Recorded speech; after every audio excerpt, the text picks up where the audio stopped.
Hello, welcome back to ladies planet. ഇന്ന് നമ്മൾ ചെയ്യുന്നത് ചേമ്പ് കൊണ്ട് ചെയ്തെടുക്കാവുന്ന ഒരു അടിപൊളി ഐറ്റമാണ് കേട്ടോ. തീർച്ചയായിട്ടും നിങ്ങൾ ട്രൈ ചെയ്ത് നോക്കണം, നിങ്ങൾക്ക് നല്ല പോലെ ഇഷ്ടമാവും. നമുക്ക് എങ്ങനെയാണ് ഇത് ഉണ്ടാക്കുന്നത് എന്നുള്ളത് നോക്കാം. വീഡിയോയിലേക്ക് പോണതിൻ്റെ മുൻപായിട്ട് താഴെ കാണുന്ന ലൈക്ക് ബട്ടൺ ഒന്ന് ക്ലിക്ക് ചെയ്യാൻ മറക്കരുത്. ചാനൽ സബ്സ്ക്രൈബ് ചെയ്യാതെ വീഡിയോ കാണുന്നവർ പ്ലീസ് ഒന്ന് സബ്സ്ക്രൈബ് ചെയ്ത് സപ്പോർട്ട് ചെയ്യാം. അപ്പോൾ നമുക്ക് എങ്ങനെയാണ് ഇത് ഉണ്ടാക്കുന്നത് എന്നുള്ളത് നോക്കാം. അപ്പോൾ ഇത് ഉണ്ടാക്കാനായിട്ട് ഞാനിവിടെ നീളത്തിലുള്ള ഒരു ചേമ്പാണ് കേട്ടോ എടുത്തിട്ടുള്ളത്. നമുക്ക് ആവശ്യമുള്ള അത്ര എടുക്കാം. ഇത് രണ്ടായിട്ട് മുറിച്ച് വെച്ചതാണ് കേട്ടോ. ആദ്യം നമുക്കിതിൻ്റെ തൊലിയൊന്ന് കളഞ്ഞെടുക്കാം. എന്നിട്ട് നമുക്കിത് വട്ടത്തിൽ ഇതുപോലെ ഒന്ന് കട്ട് ചെയ്തെടുക്കാം. നമ്മൾ 2-3 ദിവസം മുമ്പ് ചേമ്പ് കൊണ്ട് വേറൊരു ഐറ്റം ചെയ്തപ്പോൾ അത് വളരെ തിന്നായിട്ടാണല്ലോ കട്ട് ചെയ്തത്. ഇത് കുറച്ചൊരു കട്ടിയിലാണ് കേട്ടോ, നിങ്ങൾക്ക് കാണുമ്പോൾ മനസ്സിലാവുന്നുണ്ടാവും. അപ്പം അന്ന് ചേമ്പ് ചൊറിയാതിരിക്കാൻ ഒരുപാട് പേര് പല ടിപ്സും പറഞ്ഞിട്ടുണ്ടായിരുന്നു കേട്ടോ. പിന്നെ ഈ നീളത്തിലുള്ള ചേമ്പ് ചൊറിയില്ല എന്നും കുറേ പേര് പറഞ്ഞിട്ടുണ്ടായിരുന്നു. അപ്പോൾ എന്തായാലും ടിപ്സൊക്കെ തന്നതിൽ എല്ലാവർക്കും താങ്ക്സ് ഉണ്ട് കേട്ടോ.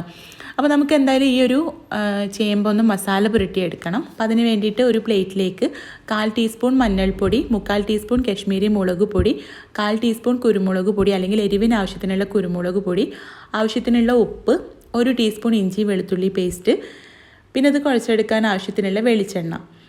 ഞാനിവിടെ 1 ടീസ്പൂൺ വെളിച്ചെണ്ണ ചേർത്തിട്ടുള്ളൂ കേട്ടോ. ഒരുപാട് വെളിച്ചെണ്ണ ആയിക്കഴിഞ്ഞാൽ ഈ ഒരു ചേമ്പിൽ ഇത് നല്ലപോലെ പിടിച്ച് കിട്ടൂല.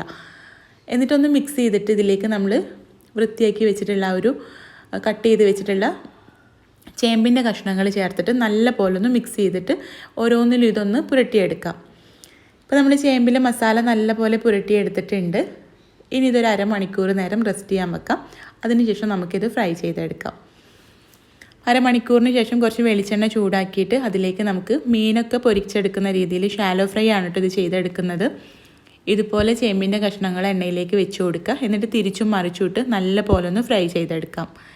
ഒരു ഭാഗം റെഡി ആവുമ്പോൾ കുറച്ച് കറിവേപ്പില ഒന്ന് കൈകൊണ്ടൊന്ന് പിച്ചിയിട്ട് മുകളിലായിട്ട് ഇട്ട് കൊടുക്കുക.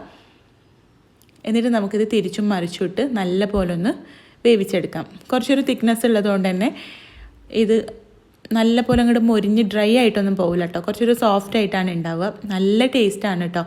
ചോറിൻ്റെ കൂടെയൊക്കെ ഇത് മാത്രം മതിയാവും. നോൺ വെജ് ഒന്നും ഇല്ലാത്ത സമയത്തൊക്കെ നമുക്ക് ട്രൈ ചെയ്യാൻ പറ്റിയിട്ടുള്ള ഒരു അടിപൊളി ഐറ്റമാണ് കേട്ടോ. അപ്പോൾ ഇതുവരെ നിങ്ങൾ ചെയ്യുമ്പോൾ ഇതുപോലൊരു ഐറ്റം ട്രൈ ചെയ്തിട്ടില്ലെങ്കിൽ ട്രൈ ചെയ്ത് നോക്കുക, നല്ല പോലെ ഇഷ്ടമാവും. അപ്പോൾ നമ്മുടെ കുട്ടികൾക്കൊക്കെ ലഞ്ച് ബോക്സിലൊക്കെ ആക്കി കൊടുക്കാൻ പറ്റുന്ന, നമ്മൾ പൊട്ടാറ്റോ കൊണ്ടൊക്കെ ഇതുപോലെ ഫ്രൈ ഉണ്ടാക്കി കൊടുക്കുമല്ലോ. അപ്പോൾ ചെയ്യുമ്പോൾ ഇതുപോലെ ചെയ്യാം കേട്ടോ. സ്കൂളൊന്നും ഇല്ല അല്ലേ, സ്കൂളൊക്കെ തുറക്കുന്ന സമയത്ത് നമുക്ക് ഇതുപോലെ ട്രൈ ചെയ്തിട്ട് ലഞ്ച് ബോക്സിലാക്കി കൊടുത്തു വിടാം. അപ്പോൾ എന്തായാലും നിങ്ങളൊന്ന് ട്രൈ ചെയ്ത് നോക്കുക. ട്രൈ ചെയ്ത് നോക്കുന്ന സമയത്ത് ഫീഡ്ബാക്ക് അറിയിക്കാനും കൂടുതൽ വീഡിയോസിനായിട്ട് നമ്മുടെ ചാനലൊന്ന് സബ്സ്ക്രൈബ് ചെയ്യാനും മറക്കരുത് കേട്ടോ. അപ്പോൾ നമുക്ക് അടുത്ത നല്ലൊരു വീഡിയോ ആയിട്ട് കാണാം. താങ്ക്